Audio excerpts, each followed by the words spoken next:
Every man has, at some point, carried that silent question in his heart. How do I make her want me? It's a thought that lingers in quiet moments, an ache that surfaces when you catch her smile at someone else, when her phone lights up with a name that isn't yours, or when your effort feels invisible. And yet, here lies the truth most men never realize. Attraction isn't built in the places where you pour everything out. It's built in the spaces you carefully protect. Women, without always realizing it themselves, are wired to chase what they can't easily hold. It isn't a trick. It isn't manipulation. It is human psychology, a principle that has echoed through centuries, long before Tinder swipes or late-night seen but not replied text messages. The Renaissance thinker Machiavelli never wrote about dating directly, but he understood something timeless. Desire grows in the tension between wanting and having, and the one who controls that tension controls the outcome. That's not just philosophy, it's observable psychology. The brain assigns value not to what is freely given, but to what must be earned. Think of it. If you could walk into a store tomorrow and walk out with a diamond necklace without paying, how long would it truly feel precious to you? You might admire its shine, but deep down, you'd never cherish it the same way as the man who sacrificed months of savings to buy that very same stone. The cost creates meaning. The effort creates value. And this is where most men stumble. They think the path to a woman's heart is paved with endless attention, constant texting, and always being available at her call. They believe, often sincerely, that if they just give more, she'll finally see their worth. If I show her how much I care, she'll choose me. But here's the paradox. The very act of constantly chasing kills the spark before it even begins. Why?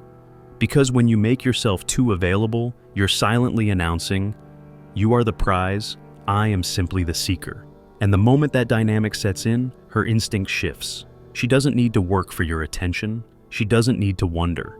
And without curiosity, there can be no fire. This isn't about playing cold or pretending you don't care. It's about something far more powerful: self-respect. Your time, your attention, your energy, they are not infinite resources to be handed out like flyers in the street. They are currency. They are jewels. And jewels only hold their shine when not everyone can touch them. The man who becomes magnetic doesn't do it by flooding her phone with messages at 2 a.m. He does it by living a life so full, so purposeful, that she begins to feel a quiet pull toward it. His presence doesn't scream desperation, it whispers confidence. And whispers always echo louder in the chambers of attraction. Let's pause here and look at something subtle. Imagine two men. The first clears his schedule every time she hints she's free. He replies instantly to every text, never risks saying no, and wears his approval on his sleeve like a begging token. The second is warm, yes, but not endlessly available. He is kind, but he has boundaries. His life is not on pause waiting for her validation. He chooses his moments with intention, not out of fear of losing her, but out of respect for himself. Now, ask yourself, who holds more weight in her eyes? The answer isn't in the words spoken. It's in the perception created. In politics, Machiavelli knew that power was rarely about brute force. It was about how others saw you. And in attraction, the exact same law reigns. Perception shapes desire. When you are always available, you become predictable. Predictability becomes routine. And routine, no matter how kind or generous, is never chased. But when you live with purpose, when you respect your own value, when you give space for curiosity to breathe, something shifts. Suddenly, you are no longer the man hoping to be chosen. You are the man she quietly wonders about, the man she replays in her thoughts late at night, the man who doesn't have to chase because she begins to lean forward. And this is the turning point. Attraction does not bloom in the soil of constant pursuit. It blossoms in the gaps, in the silences, in the rare moments where she feels she must earn you. That is the difference between being an option and being the prize. Close your eyes for a moment and picture this. In front of you stand two jewels, identical in size, identical in brilliance, identical in real-world value, but they exist in completely different worlds. The first jewel is locked in a glass case, secured by velvet ropes, guarded by silent men in uniform. You can see it, you can admire it, but you can't simply take it. To even touch it, you'd need permission, patience, and proof that you're worthy. The second jewel sits carelessly on a folding table in a crowded street market. No guards, no glass, no resistance. Dozens of hands have already picked it up, weighed it, set it back down, and there it is again, lying open, waiting for anyone who passes by. Now tell me, which jewel does your mind hunger for more? It's not about the jewel itself, it's about the frame around it. Scarcity alters perception. Accessibility alters meaning. The more easily something can be had, the faster its value dissolves. And here's the bitter truth.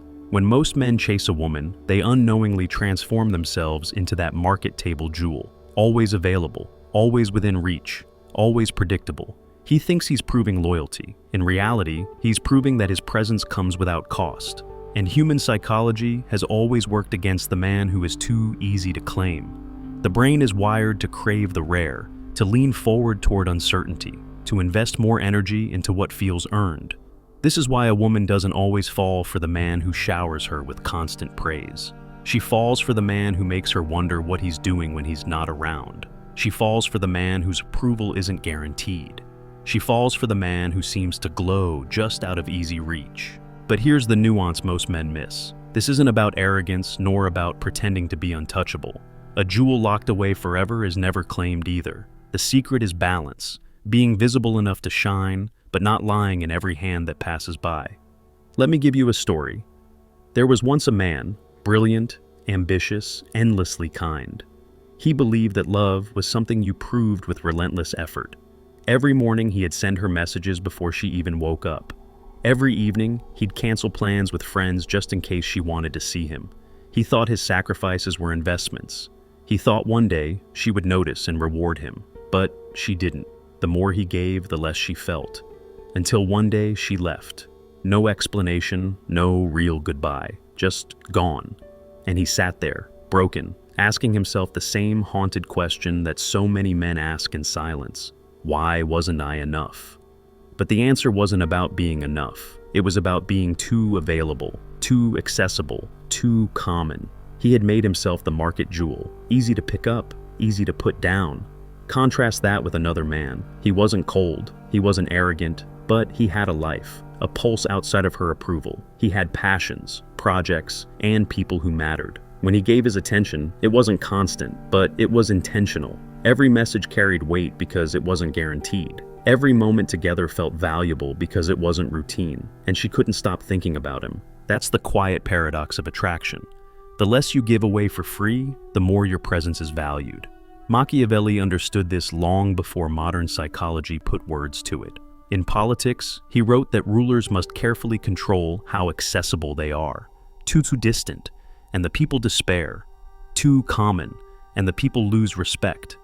The secret of power lies in the balance of availability and mystery. And that same balance is the secret of desire. Here's the shift every man must understand. Being wanted isn't about flooding her with proof of your devotion. It's about creating moments of anticipation. Desire is born in curiosity, in wondering, in the silence between the notes. Think about your favorite song. It's not powerful because of sound alone. It's powerful because of the pauses, the rests, the tension that builds before the chorus drops. That space is what makes the sound hit harder. Attraction works the same way. When you give a woman all of your attention without restraint, you remove the silence, the anticipation, the spark. But when you give just enough, when you hold back enough to let her imagination breathe, you transform into the jewel behind glass. Visible, desirable, but not common. That's when she starts to lean forward. That's when her questions ignite. What is he doing right now? Who's he with? Does he still think of me? And those questions are not weakness. They are fuel. They are the very oxygen of attraction. So remember this. The rarest thing you can give a woman isn't flowers, gifts, or endless words. The rarest thing you can give her is the gift of mystery. The sense that she doesn't completely own your time, your focus, or your soul. Because once she feels she must earn you, you are no longer just another man. You are the jewel she cannot forget. There is a dangerous myth that has ruined more love stories than betrayal ever could. The myth that closeness equals security, that if you stay constantly by her side, if you reply instantly, if you never let silence linger, if you fill every gap with words, she will never leave. But the truth is far darker and far more powerful. Closeness without space does not create safety. It kills attraction. Think about fire. A flame cannot survive without oxygen. Smother it with too much air and it dies. But starve it of oxygen completely and it also fades. Fire needs balance, just enough space to breathe, just enough fuel to burn. Attraction is no different. When you are too close, too constant, too predictable, you suffocate her curiosity. And without curiosity, the flame goes out. But when you create just enough distance, when you step back deliberately, with confidence, suddenly the oxygen rushes in. Suddenly the fire grows. This is what I call calculated distance. It is not neglect. It is not coldness. It is not manipulation. It is the deliberate art of giving just enough space for her to wonder, to lean forward, to miss you. It is the difference between being routine and being remembered. Picture this: a man who texts her every morning before the sun rises, every night before she falls asleep. At first, she smiles. At first, it feels sweet, but over time, it becomes background noise, expected, predictable, unnoticed. The spark that once existed dissolves into routine.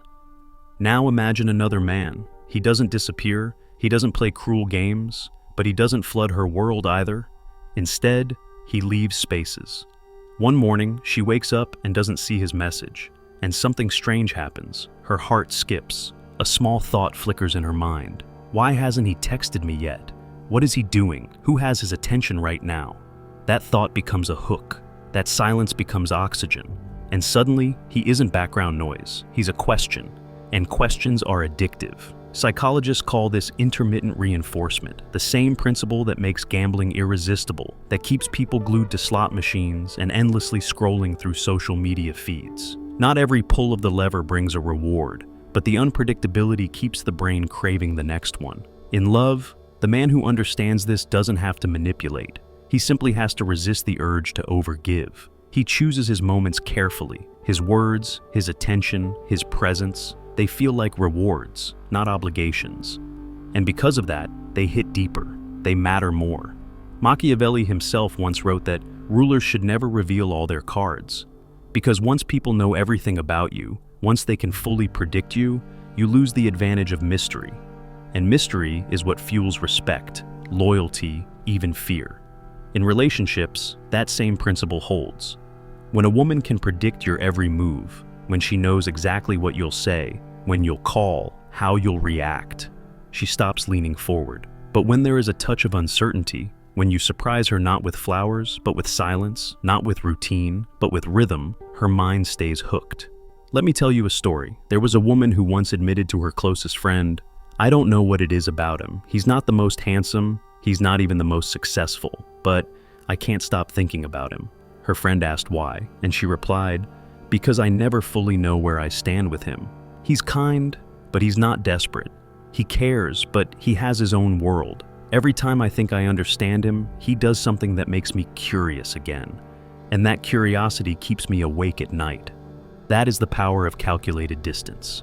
It transforms you from noise into a mystery, from an option into a prize. But here's the warning.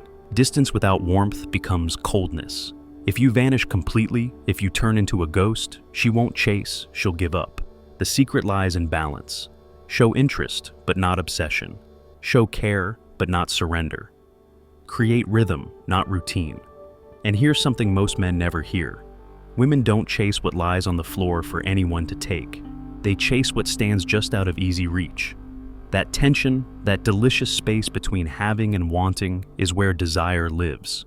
Think of your own memories. Think of the moments when you wanted something so badly because it was just out of reach. The way it consumed your thoughts, the way it pulled at you. That same psychology fuels attraction. So let me leave you with this truth. If you want her to chase you, don't hand yourself over like a gift on a silver platter.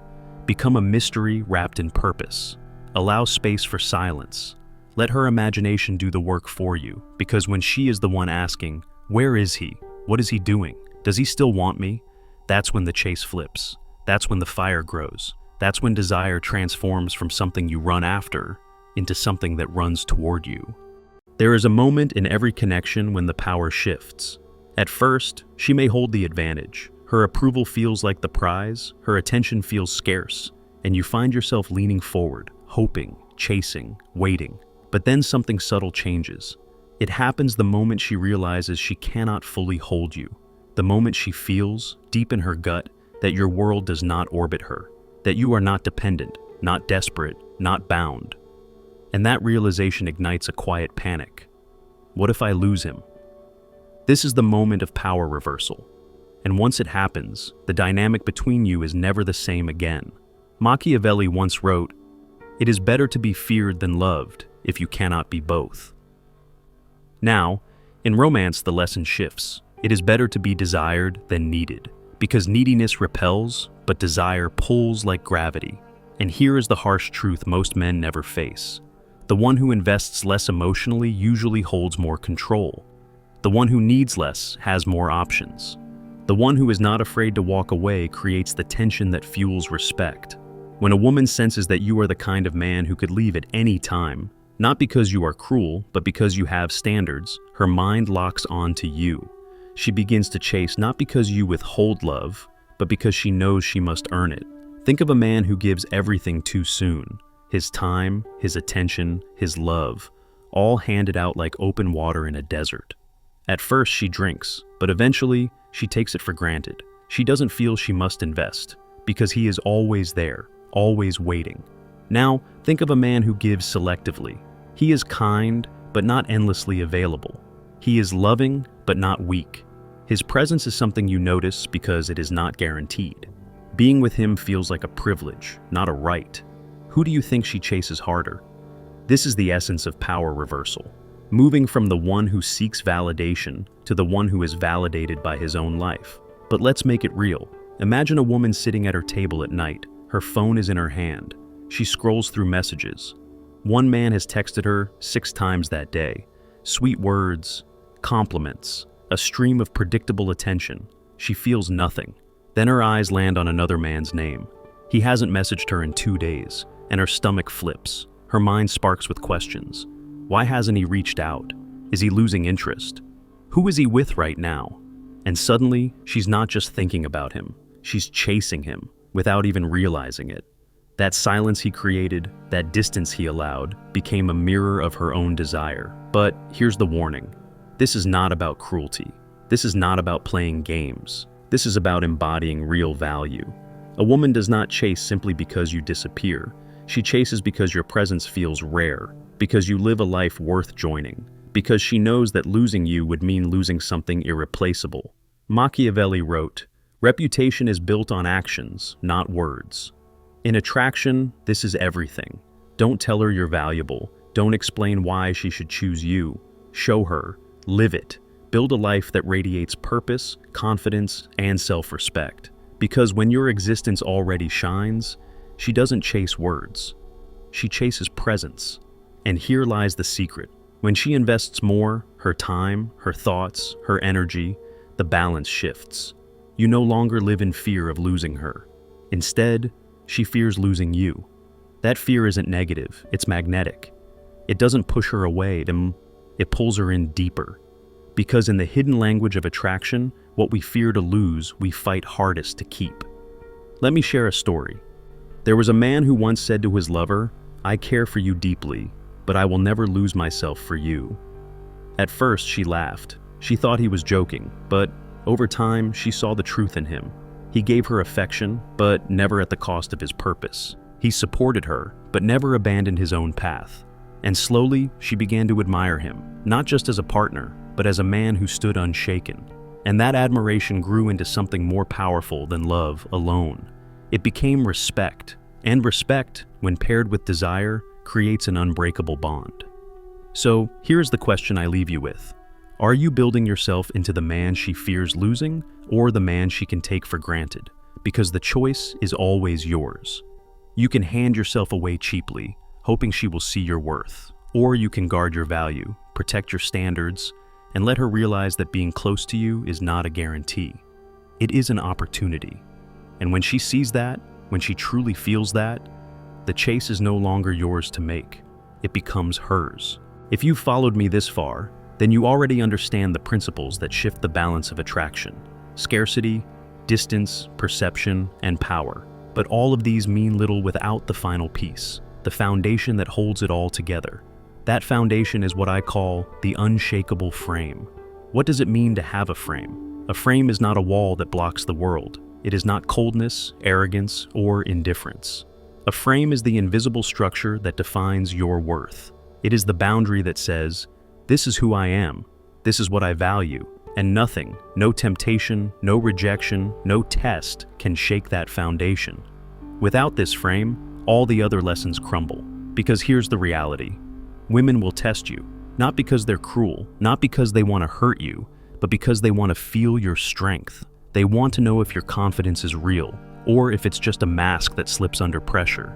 And when you lack a frame, you break, you beg, you bend your own standards just to keep her. And in that moment, she doesn't feel love, she feels disappointment. But when your frame is unshakable, when you remain calm under pressure, when you don't lose yourself in her storms, suddenly you become something rare, something unforgettable. Picture this. She pulls back her attention, expecting you to panic. But instead, you give her space, and you continue living your life with purpose. She challenges your boundaries, expecting you to fold, but instead you stand calmly, respectfully, unshaken. And in that stillness, she sees your strength, not in words, not in promises, but in action. That is the moment when respect fuses with desire. That is the moment she realizes you are not a man she can easily replace.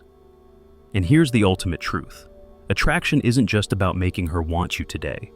It's about building a presence so strong, so grounded, that it lingers even when you are gone. This is what I call the legacy of presence. Long after you leave the room, long after the last conversation, a part of you remains. She replays your words. She replays your calmness, your composure, your quiet confidence. She remembers not just what you said, but how you made her feel. And without meaning to, she begins to measure every man after you against that memory. And most will fall short. That is true power, not manipulation, not control, but the ability to leave a mark so deep that you live on in her mind, in her heart, in her comparisons. And here is the beautiful paradox. When you build yourself into this kind of man, you no longer need to chase anyone. You no longer fear losing anyone, because your worth is not tied to her choices. It is tied to your standards, your life, your unshakable frame. Women sense this. They feel it in the way you move, the way you hold yourself, the way you don't overreact to tests or temptations. And because it is so rare, they chase it, they protect it, they fight not to lose it. Let me give you one final story. A woman once said, "The man I can't forget wasn't the one who gave me the most gifts, or sent me the longest messages, or told me he loved me every day. It was the man who never lost himself for me. The man who could love me without needing me. The man who was strong enough to walk away if I ever disrespected him. That man lives in my memory forever." That is the kind of man you must become. Not the man who proves himself with constant chasing. Not the man who bends and breaks for approval, but the man who builds a life so meaningful that she feels lucky just to be part of it. The man who can give love without losing himself. The man who knows his value so deeply that he never begs anyone to see it. When you reach that place, attraction stops being something you chase. It becomes something that chases you. Respect stops being something you demand. It becomes something freely given. And presence stops being temporary. It becomes legacy. So, ask yourself, right now, as you sit here listening, are you living as the market table jewel, easy to touch, easy to forget? Or are you living as the jewel behind glass, visible, radiant, protected, and rare? Because in the end, she does not chase the man who gives himself away cheaply. She chases the man she fears losing. And when you become that man, when you guard your value, protect your frame, and live with purpose, you don't just win her attention. You win something far more powerful. You win the right to be unforgettable.